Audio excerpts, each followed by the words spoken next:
Welcome back to No Hair, All Heart, where your no hair host and author Mookie Spitz reads from Jonnie Fazoolie and the Transfinite Reality Engine, section 29. And we get to meet one of the other main characters in the book. We are at page 184.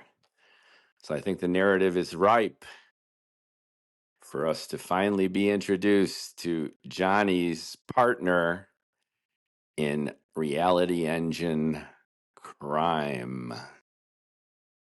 Hiring and firing. The prof is shorter than average in height, above average in BMI, wears a red cap men's long sleeve industrial work shirt, faded jeans, and GI type tobacco leather paratroopers boots.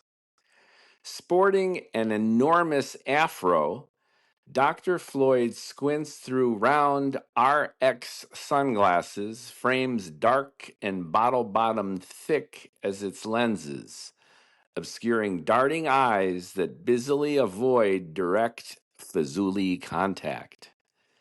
Without looking at Jonnie, the research scientist tosses a Green Bay Packer cheesehead hat onto his lap. Without hesitation or appreciation, the con artist squeezes it onto his big blonde head. "How do I look?" he asks, posing and making Fazoolie faces into a small, cracked vanity mirror placed at an oblique angle on his desk, as if trying to force its way out of a mound of garbage. "How do I look?" repeats the professor, staring at the floor. "You look cool," states Jonnie for the record, not getting it yet. "You look cool," repeats the professor, still not looking. "What the actual fuck?" Still no clue. "What the actual fuck?" Fazoolie stares at the prof, who twitches, then stares at a file cabinet. Jonnie's black cat with white mittens watches from a bookshelf, low-frequency purring and tail undulations in sync. Jonnie is starting to get it, interrupted by convulsive sneezing, "Achooz!" a wheeze, an itch, and a scratch, as anaphylactic chasers. BS gazes down in appreciation of his handiwork. But bless you," mumbles the prof. "Thanks," nods Jonnie, wiping his nose, scratching his nuts, then back to mugging in the mirror. He tilts his enormous head to get different angles. "Now all that's missing is a Packers beef stick." The prof tracks a mote of dust floating across the room, landing on a shelf containing a collection of multicolored plastic dinosaurs, a setup similar to the one in his repoed penthouse. "You like my display?" asks Jonnie, unprompted. He considers this new collection an FU to the authorities who impounded his swank high-rise condo, and with it, his main dino diorama. "Why dinosaurs? Why so many? Why did do it at all?" "They were large," states Jonnie for the record, "and in charge. I like that dominance. Plastic is also made from dinosaur shit, so plastic dinosaurs are, if you think about it, the real dinosaurs." "I don't think about it." "Right on. Right on." The muffled nearby sounds of phones ringing, people talking, and machines grinding can be heard, while outside horns honk and sirens blare, peppering the sonic South Loop landscape.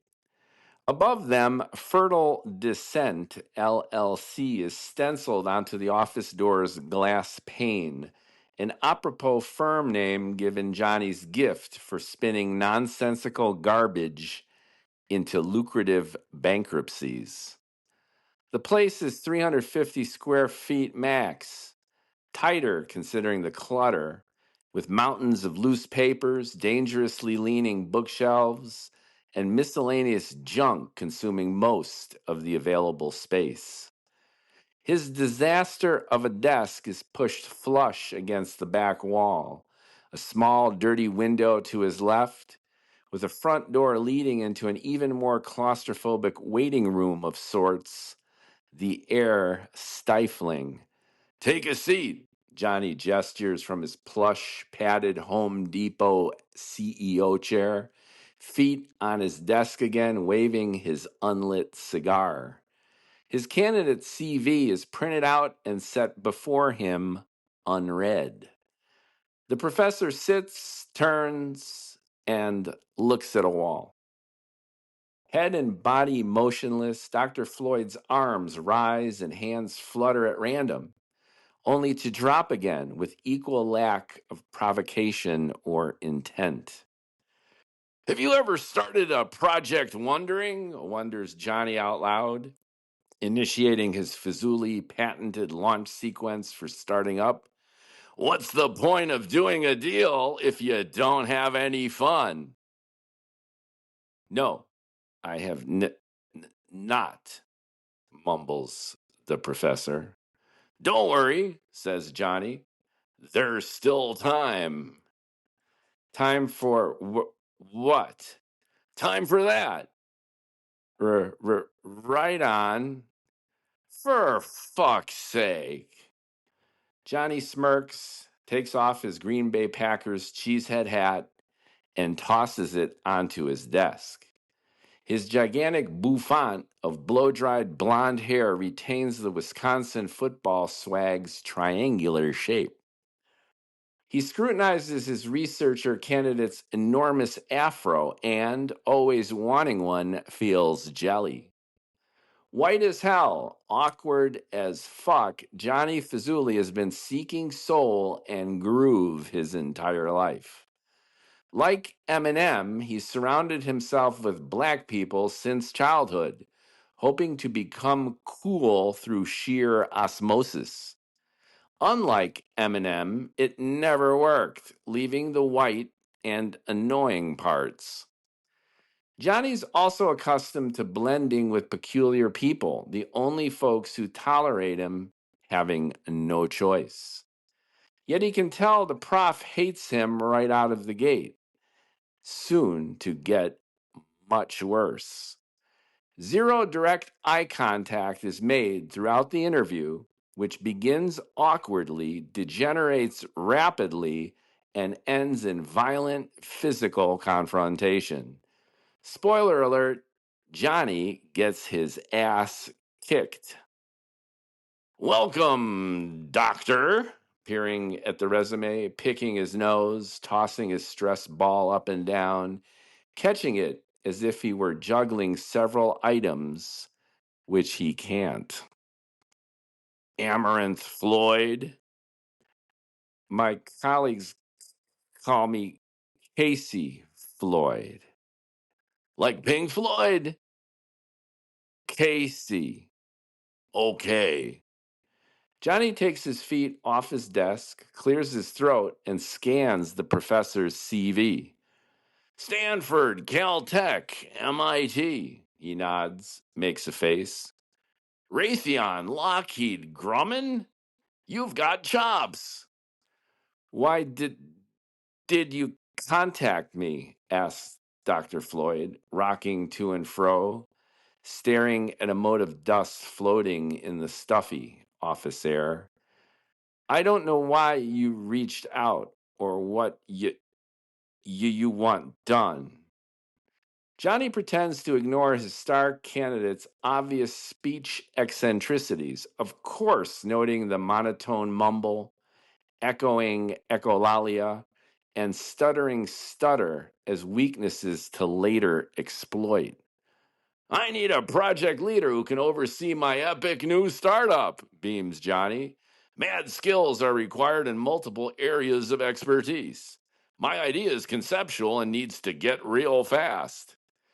Quantum teleportation isn't conceptual, states Casey, who's heard Johnny's pitch and can tell instantly that the guy has no clue what he's talking about. We've already gotten it to work. See, that's the spirit. Pleased with himself, Johnny tries to break the ice only to fall right through it. Online, you describe yourself as a non binary lesbian. No judgment, just curious. What about it? Asks Casey, fidgeting and studying the wall right above Johnny's naturally blonde, gigantic hair. The prof thinks Johnny looks like FN Mika morphed with Owen Wilson. How can you be a lesbian if you're non binary? Continues Johnny, a chronic sufferer of foot in mouth disease. Last I heard, a lesbian is a chick who's into other chicks. Am I right? Casey almost makes direct eye contact with Johnny for the first time, the savant rocking with ever greater agitation, but saying nothing. High on his perch above, BS licks himself and meows. So, by definition, states Johnny, energized by Casey's dazzling afro, extreme introversion, and top professional credentials, you can't be a lesbian unless you're also a chick. QED. The professor's round face contorts, eyebrows narrowing. Easy for a sexist, misogynist, white, heterosexual, cis male tool of the patriarchy to say, snaps Amaranth, both fists poised to strike.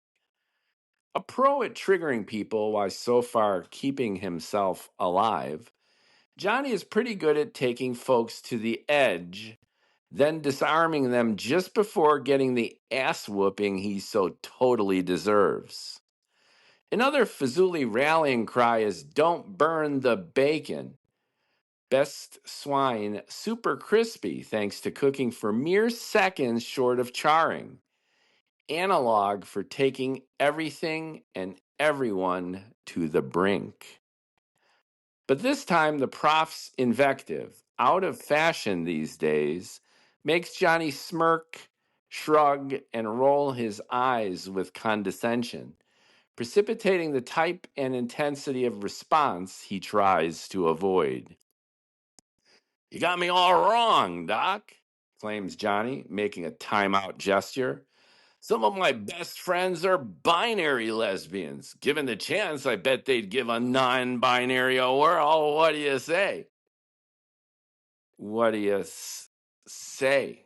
Repeats Casey, the room getting warmer.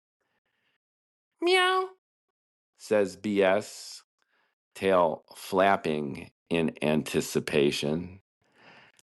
I say, continues Fazoolie, interpreting the prof's repetition as an invitation to further make a fool of himself, that it's great to get past all the bullshit virtue signaling right out of the gate. The prof leaps out of the chair and lunges over the desk, arms flailing, fists punching, papers flying. Fazoolie freaking. The moment, frozen in time, seems framed by a WWF announcer. Whoa, whoa, whoa, waves Johnny, leaping up and ducking, already way too late to even brace for the imminent impact. When was his last bar fight? Dunno, but here he goes again. Time stops, offering him a chance to reminisce about an old friend, Bill O'Neill. Search the name, find thousands of them, but Johnny's was one of a kind, a fighter and a lover. Half Irish and half Italian, Bill had the worst characteristics of each bundled up into a hard drinking, fast-talking, atheist Catholic, whoremongering mofo with a big brain and warm heart. Whenever Jonnie partied with Bill, they went through the same clockwork routine. Get drunk in a Rush Street bar until Bill got into a philosophical argument with a moron, triggering a fight. A willing accomplice, Jonnie leaped into the fray until they got thrown out. Bill invariably got pummeled, and Jonnie played caregiver, somehow getting his buddy home to fight another day. Whenever Jonnie gets into a physical fight these days, he thinks about Bill, missing the time of his life when he had the luxury of indulging in frivolous acts of chivalry without getting sued. Time starts back up again, and Jonnie is now missing the time of his life, albeit a short one, when he didn't trigger the shit out of people and get himself into an endless series of disasters. In moments such as this, more frequent than he cares to admit, Johnny's not sure if he should have listened to his mother because he never paid attention and had no idea what she said. Thanks for listening. Tomorrow we find out who wins. You wanna make a bet? What are the odds?